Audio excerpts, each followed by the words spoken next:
Alrighty, let's take a look at this question. So the graph of the function f of x equals yada yada has a point of discontinuity at m comma n. So point of discontinuity, that comes from the factor in the numerator and denominator that is the same with the rational function.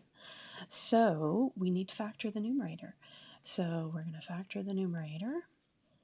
And there's lots of methods to factor the numerator, so to factor a quadratic. So I'm going to just simply write the answer, and you guys can figure out how you factored that. So 3x, x, and let's see, we need negative 11, so I'm going to put a 4 here, because that would give us a 12, and if I put a 1 here, the difference between 12 and 1 is 11, which is what we want.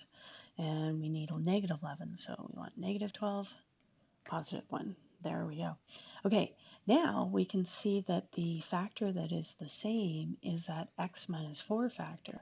So what you do to find the POD, or point of discontinuity, is you take that x minus 4, let it equal 0, solve for x by adding 4 to the other side.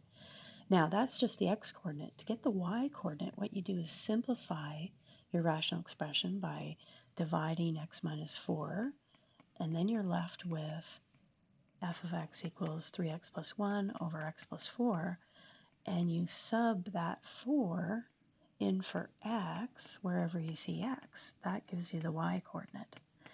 Alrighty, so 4 plus 4. Okay, so 3 plus 4 plus 1 is going to be 13.